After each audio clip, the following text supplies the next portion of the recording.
Good afternoon, dear children. This is your science teacher. Now take out your science textbook and open page number 42. So, dear children, yesterday we have studied about the conversion of salt water into salt by the process of evaporation. Then we have also studied the process of condensation. Now, can water dissolve any amount of substance? So, in chapter 4, we have found that many substances dissolve in water and form a solution. So, we say that these substances are soluble in water. What will happen if we go on adding more and more of these substances to fix a quantity of water? That means, let's take a look on activity 8. You will need a beaker or a small pan, a spoon, salt and water. Pour half cup of water in a beaker. Add 1 teaspoon of salt and stir it well.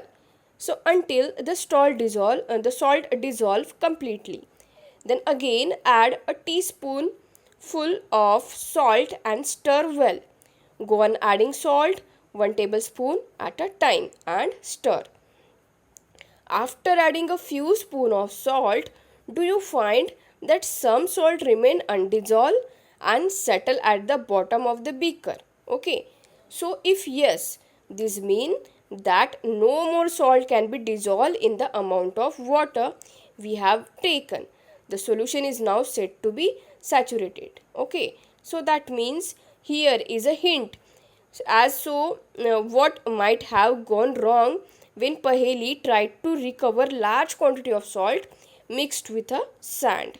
Okay, so perhaps the quantity of salt was much more than that of required to form a saturated solution.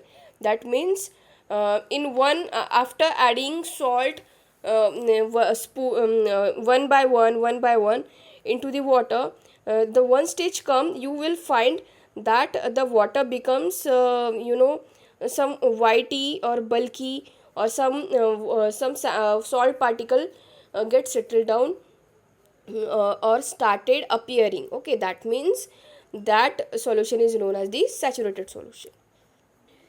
The undissolved salt would have remained mixed with the sand and could not be recovered. Then she could solve her problem by using the large quantity of water. So okay, so what she has done, she has just taken a large quantity of water to add that salt.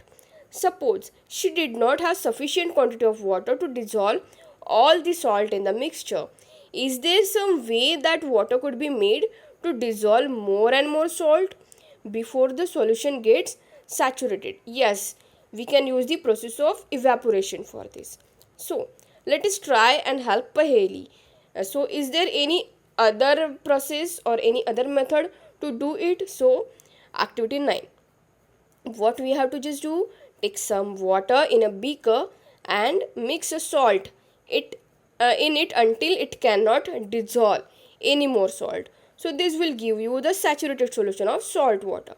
That means you will get the bulky water. Now add a small quantity of salt to the saturated solution and heat it. What do you find? What happens to the undissolved salt in the bottom of the beaker? Does it dissolve now? If yes, can some more salt be dissolved in the solution by heating it? So, yes, the answer is yes. By the process of evaporation, the water gets evaporated and the salt get settled or deposited on the bottom.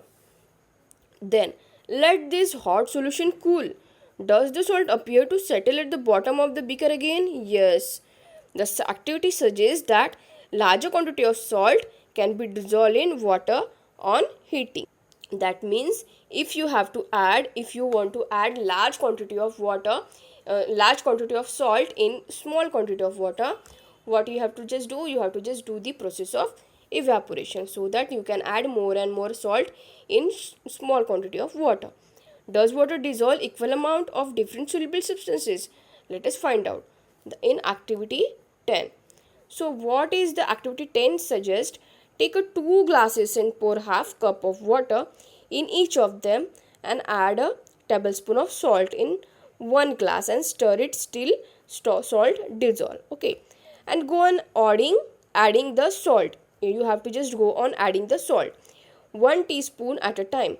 Till the solution saturates, record the number of spoon of salt that dissolve in the water. In table number 5.2, you can see repeat the same activity with the sugar, and repeat with this some other substance that are soluble in water. So you can also do this with sugar also and salt also. What do you notice from table number 5.2? Do find the water dissolve different substances in different amount. We have discussed a few methods of separating substances. Some of the method of separation presented in this chapter are also used in science laboratory. Okay, that means you have to just fill this table number 5.2. The substances you have taken, that is salt and sugar. The number of spoon of substance that dissolve in water. You have to just add, you have to just write the quantity. Then we also learned that a solution is prepared by dissolving a substance in a liquid. A solution is said to be saturated if it cannot dissolve more of the substance in it. So dear children, this is it for today's video. I think this is the completion of our lesson number 5. I hope you understand this lesson. If you have any problem regarding to this lesson, you can ask me anytime, and I'll provide you the notes regarding to it. So till then, it's goodbye from my side. Thank you and have a nice day.